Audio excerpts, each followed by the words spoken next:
Meus irmãos, hoje nós vamos iniciar uma nova série de mensagem.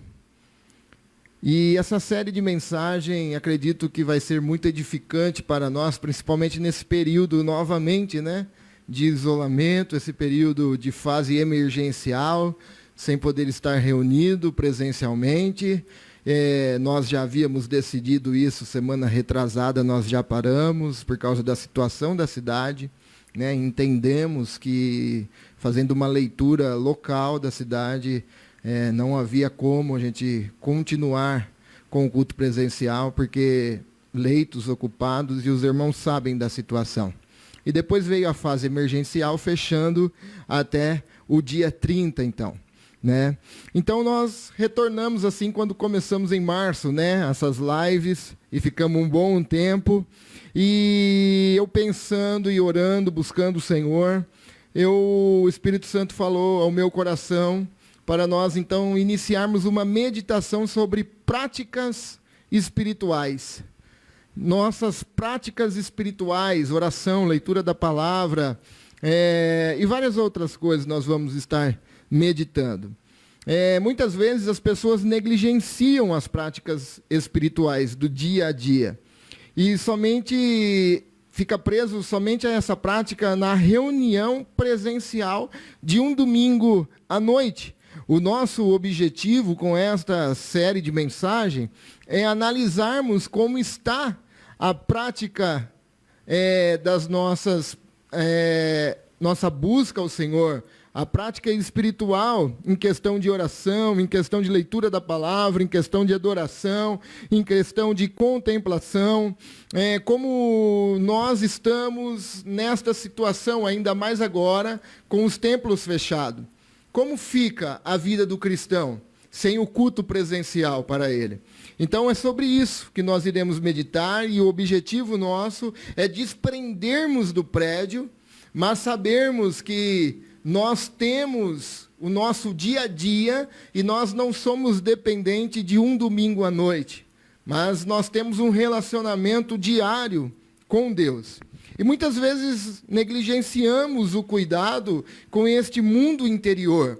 O espírito, outros vão chamar de alma, e é com esse cuidado desse setor espiritual, através das práticas espirituais, é que desfrutamos da íntima comunhão com Deus.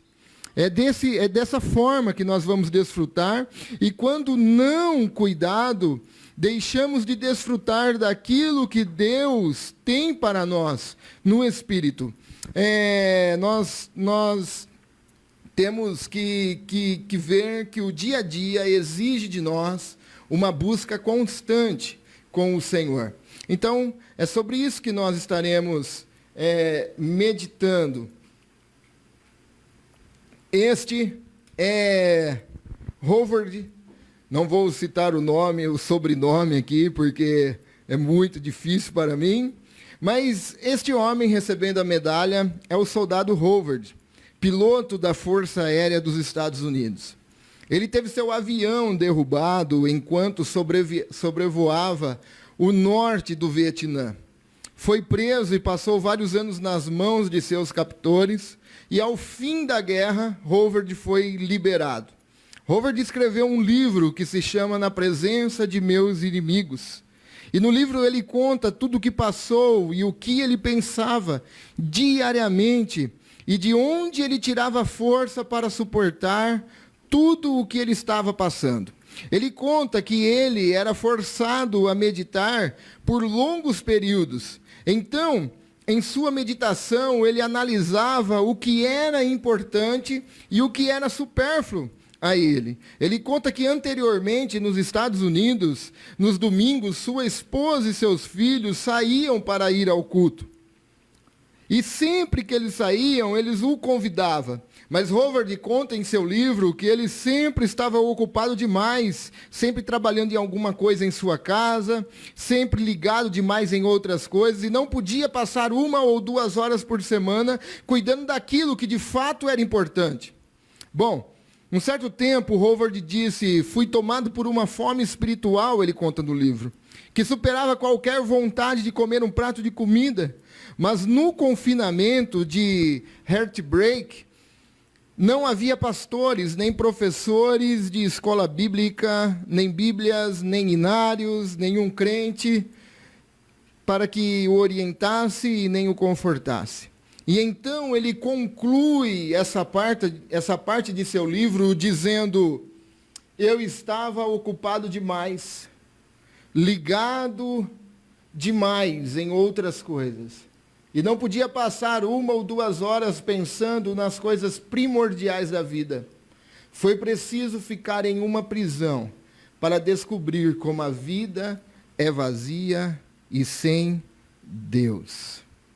Foi preciso que o soldado Howard sofresse pressão em um campo de prisioneiro de guerra para reconhecer que havia em seu interior um setor central que ele negligenciara a vida toda.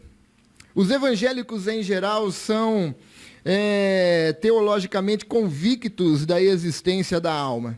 Mas, ao mesmo tempo que são convictos, muitos desprezam o cuidado com ela. Ou então desprezam a qualidade de vida que há neste cuidado da alma. É verdade também que há muitos insatisfeitos com o nível de comunhão que eles têm com Deus. Você já deve ter tido tal experiência iniciando uma semana, inicia aquela semana cheio de gás, cheio de boas intenções, você quer cultivar esse relacionamento, o culto de domingo foi uma bênção, e agora essa semana eu vou para cima porque eu estou animado. E quando já chega a quarta-feira, você já começa dizendo: "Xi, hoje tem culto. Xi, é culto online. Ai, culto online." E então nós vamos perdendo a vontade de cultivar este jardim interior, este relacionamento, cultivar o cuidado da nossa alma. Então pensamos e vemos os grandes homens da Bíblia e suas experiências e pensamos: se eu tivesse tal experiência igual desses homens. Você pode dizer: se eu visse uma sarça pegando fogo assim como foi Moisés. Você pode pensar com você mesmo dizendo: se eu tivesse a experiência de Isaías, de ver anjo voando no templo.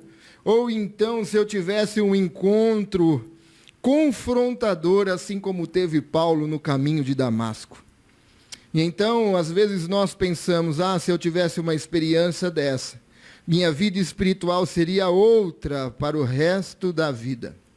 E essa é a razão que muitos crentes buscam, então, uma espécie de fórmula rápida para aumentar o seu nível espiritual, o seu relacionamento, acreditando que isso pode, através da experiência, trazer assim um nível maior. E alguns se sentem, então, profundamente abençoados e espirituais quando ouvem desses pregadores exaltados, derramando com veemência acusações e censuras, porque isso lhe dá um forte senso de culpa. A pessoa se sente bem ouvindo esses homens. Outros, então, ficam à procura de experiências emocionais que os elevam espiritualmente, porque eu preciso sentir algo para o culto ser bom, eu preciso sentir alguma coisa, senão aquele culto teve algo errado, porque eu não senti nada. Ou então pensamos que o louvor, o momento do louvor, tem que trazer uma experiência mística, em alguns lugares até mesmo hipnótica. Por quê? Porque é assim que eu vou conseguir elevar os meus níveis espirituais. Bom, mas o fato é que provavelmente eu e você não iremos ter grandes experiências como aqueles homens da Bíblia.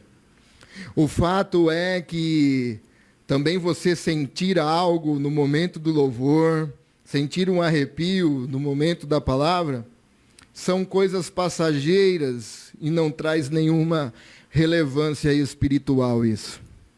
E como ter então uma vida espiritual que nos traga satisfação? Bom, se quisermos cultivar uma vida espiritual que nos satisfaça, teremos que encarar então, ou iniciar então, com disciplina espiritual. E nós temos problema com esta palavra. Nós temos problema com disciplina, com regras. Mas o texto que eu quero ler com vocês está em 2 Coríntios, capítulo 9, versículo 24 e 25, que diz-nos assim: vocês não sabem que numa corrida todos competem, mas apenas um ganha o prêmio, portanto, corram para vencer.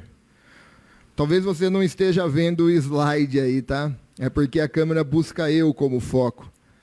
Nós programamos o slide aqui, mas na próxima vamos tentar colocar a televisão, então. Vocês não sabem que numa corrida todos competem, mas apenas um ganha o prêmio? Portanto, corram para vencer. O atleta precisa ser disciplinado sobre todos os aspectos. Ele se esforça para ganhar um prêmio perecível. Nós, porém, o fazemos para ganhar um prêmio eterno. O apóstolo Paulo compara a nossa vida espiritual como um atleta disciplinado. Um atleta tem horário para dormir, um atleta tem horário para comer, o atleta tem horário para levantar, o atleta segue à risca uma dieta, há uma disposição nele, porque ele consegue enxergar, visualizar o seu prêmio. Uma coisa é certa, se não tomarmos a firme deliberação de exercer uma disciplina espiritual, chegará o dia que iremos nos arrepender de não termos a aceitada antes. Assim como aconteceu com o soldado Howard. Como podemos então descrever esse setor espiritual? Deixando de lado definições teológicas, gosto de algumas metáforas que a Bíblia nos mostra deste setor espiritual. Davi o chama de pasto, onde Deus, o pastor, conduz a sua ovelha para um lugar de paz, um lugar tranquilo. Mas eu gosto de uma definição de Gordon MacDonald, quando ele compara esse recanto interior, o recanto da nossa alma, como um jardim. Quando eu falar aqui, no decorrer deste mês, sobre jardim, estaremos falando do cuidado com a nossa espiritualidade. Todas as vezes que eu falar deste jardim, é o recanto da nossa alma, é o lugar que nós preparamos, que nós buscamos o cuidado da nossa espiritualidade.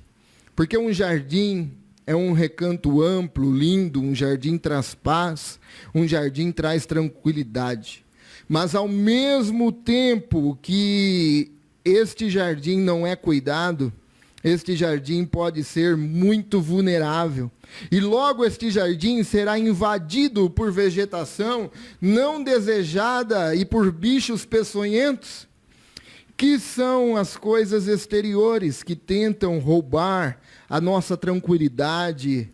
Essas ervas daninhas vão crescendo, essas coisas exteriores roubam a paz, a comunhão com Deus. E Deus não vem caminhar em um local que se encontra em desordem. Deus não vem se relacionar em um jardim que está em desordem. O jardineiro derruba a terra, arranca o mato, semeia a semente, rega a terra e se alegra em sua colheita. Tudo isso compreende o que chamamos então de disciplina espiritual. E se não começarmos logo com esta disciplina, abrimos mão de alguns privilégios de uma vida plena que Deus tem para mim e para você. E aqui eu quero pensar com vocês do que estamos abrindo mão quando não exercemos essa disciplina espiritual, cuidando deste jardim interior. Quando nós não cuidamos, nós estamos abrindo mão de alguns privilégios. E a primeira coisa que eu quero meditar com vocês, que nós abrimos mão quando não cultivamos este jardim interior, é que nós abrimos mãos de ter uma perspectiva eterna e infinita. A nossa capacidade de julgamento, quando não cultivamos esse jardim interior, o recanto da nossa alma, a nossa capacidade de julgamento das coisas externas ficará reduzida e não desfrutaremos de uma perspectiva eterna no comando do Criador. Davi nos revela um pouco dessa perspectiva da eternidade, quando ele fala em Salmos 2, versículo 2. Ele diz: os reis da terra se levantam, e os príncipes conspiram contra o Senhor, e contra o seu ungido, dizendo: rompamos os seus laços, e sacudamos de nós as suas algemas. Ri-se aquele que habita nos céus, o Senhor zomba deles. Se Davi não tivesse uma perspectiva correta sobre um Deus soberano, que continua no controle de tudo, ele poderia ter ficado intimidado com esses reis.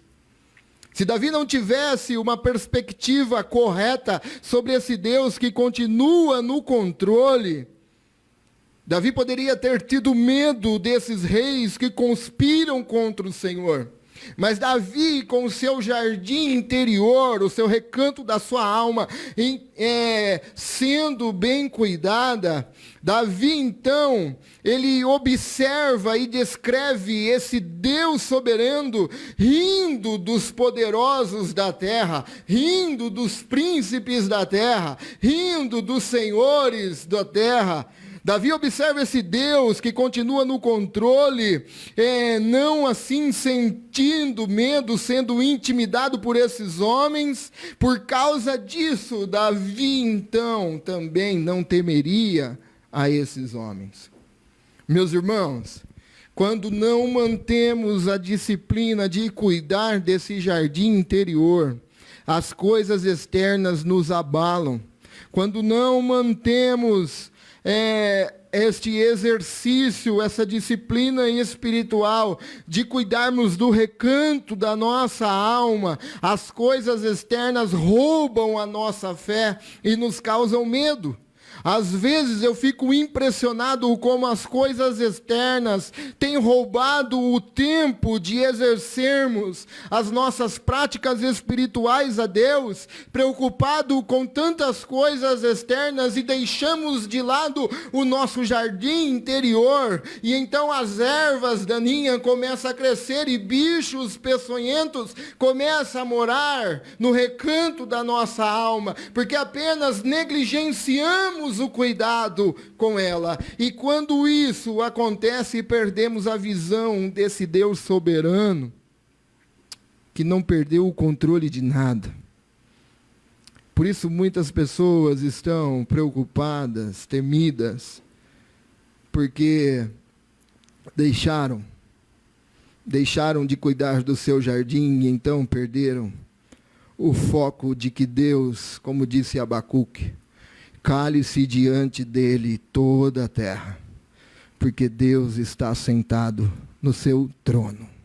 Louvado seja o nome do Senhor. Mas a segunda coisa, que abrimos mão de um privilégio quando não mantemos a nossa disciplina espiritual, nós abrimos mão de ter uma amizade vivificante com Cristo Jesus. Davi também é um exemplo para isso. Davi teve plena consciência de que perdera seu contato com o Senhor ao pecar com Batseba. E ele disse no Salmo 51, ele fala: não me repulses da tua presença, nem me retires o teu Santo Espírito. Restitui-me a alegria da tua salvação e sustenta-me com um espírito voluntário. Davi não suportou por muito tempo a situação de seu relacionamento quebrado com Deus por causa de seu pecado. Seu jardim interno estava em total desordem.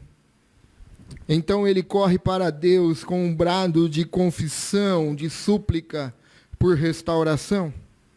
E a intimidade com o Senhor para Davi era importante demais para perdê-la. Meus irmãos, quando nós exercemos a disciplina espiritual, mostramos para nós mesmos o que verdadeiramente nos importa. Quando cuidamos desse jardim interior, entendemos que nosso relacionamento com Deus é algo macro e as coisas externas se tornam micro. Nosso relacionamento com Deus é primordial para nós, mas todo relacionamento exige empenho. E quando nos empenhamos, isso significa que isso que nós passamos a nos empenhar é importante para nós. E disciplina exige de nós renúncia. E Davi, então, reconhece que o primordial para ele era a presença do Espírito Santo em sua vida. Primeiro versículo que nós lemos, nós vimos Davi com o seu jardim bem cuidado, vendo um Deus soberano, sentado no seu trono, rindo dos poderosos. E no segundo nós temos agora Davi reconhecendo que o seu jardim interior estava sendo tomado por plantas não desejadas. Mas Davi reconhece que o relacionamento com Deus é macro e as coisas externas são micro. E então ele diz a Deus: não repulses da tua presença, nem retires o teu Santo Espírito. Restitui-me a alegria da tua salvação e sustenta-me com o espírito voluntário. Louvado seja o nome do Senhor Jesus Cristo. Mas isso também nos lança luz a outra coisa que abrimos mão quando mantemos a disciplina espiritual. E a outra coisa, e a terceira coisa para concluirmos, que nós abrimos mão quando não cuidamos desse jardim interior, o recanto da nossa alma. Nós abrimos mão de ter uma consciência de nossas verdadeiras dimensões em relação ao Pai. Quando não cuidamos desse nosso jardim interior, deixando assim todo desorganizado, o recanto do Espírito, nós não desfrutamos então da comunhão plena, verdadeira de Deus, e esquecemos-nos do nosso valor perante Deus e de nossa condição especial como os filhos de Deus.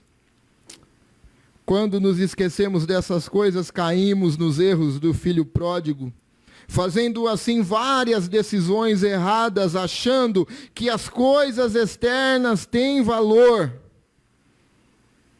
e negligenciando a busca da espiritualidade, e então colhemos a consequência de nossas escolhas. Foi isso o que fez o filho pródigo. O filho pródigo, ele disse, a parábola nos diz assim: então ele foi e se agregou a um dos cidadãos daquela terra, e este o mandou para os seus campos a guardar porcos. Ali desejava ele fartar-se das alfarrobas que os porcos comiam, mas ninguém lhe dava nada. Então, caindo em si, disse: quantos trabalhadores de meu pai têm pão com fartura, e eu aqui morro de fome. O moço estava na casa do pai, mas seu jardim havia sido invadido pelas coisas externas, dando valor assim a essas coisas. Tiraram a visão de valor real que tinha ele para o pai. E mesmo depois de ele decidir então retornar à sua casa, a casa do pai, ele decide então retornar e pede para ser atendido, recebido, apenas como teu servo. Mas o Pai não quer recebê-lo assim. O Pai quer recebê-lo como filho. Como filho. O que eu quero lhe dizer nesta noite é, talvez você está vivendo assim hoje.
Neste lugar de serenidade, neste lugar tão tranquilo, o Pai quer encontrar com você ali.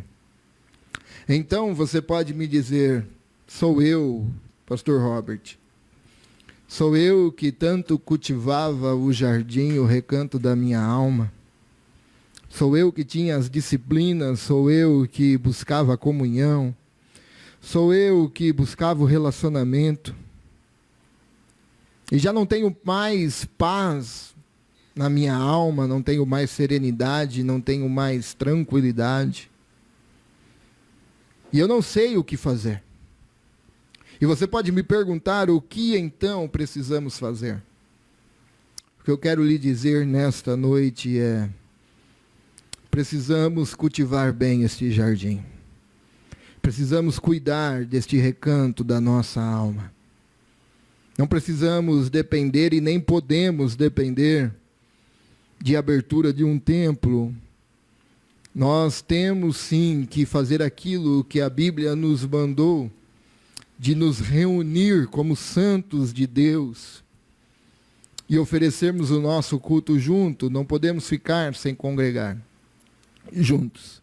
Mas neste momento estamos impossibilitados. E agora que o templo está fechado novamente, como você estará cuidando deste jardim?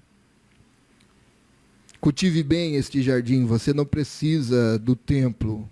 Neste momento, você precisa cultivar a tua alma na prática diária das práticas espirituais. Cultive bem este jardim, e o Espírito de Deus se achará presente nele. E as colheitas então passarão a ser regulares do fruto do Espírito em sua vida. E você colherá também uma inusitada capacidade de exercer autocontrole. Você colherá também uma inusitada habilidade de discernir o que é mal e o que é verdadeiro, discernir o que é primordial e o que é secundário, discernir o que é macro e o que é micro. Mas isso exigirá de nós disciplina, de mantermos esse jardim interior, o recanto da nossa alma, em ordem. Exige de nós disciplina, exige de nós gastarmos tempo todos os dias. Então, o que nos resta é que comecemos logo a cultivarmos este recanto da nossa alma, este jardim interior. E eu encerro então com a frase de William Cowper. E a frase de William Cowper nos diz: uma vida cheia de turbulência e barulho de coisas externas pode até parecer louvável, mas a sabedoria e paz é uma pérola mais facilmente encontrada em águas tranquilas. É cultivando este jardim interior, a sua espiritualidade, o seu íntimo relacionamento com Deus, que você encontrará paz. É cultivando este jardim interior, o recanto da sua alma, que você encontrará descanso nesse pastor, o nosso sumo pastor, que nos dirige a campos verdejantes. É cultivando este íntimo relacionamento com Deus, que esse pastor nos levará às águas tranquilas, e as coisas externas já não nos abalará mais. Mas isso exige de nós disciplina. E disciplina exige renúncia e tempo. Amém? Que Deus o abençoe. Nas próximas meditações estaremos então falando sobre as práticas espirituais. Que Deus te abençoe, que Deus te guarde. Eu quero orar por você. Eu quero orar por você que deseja, então,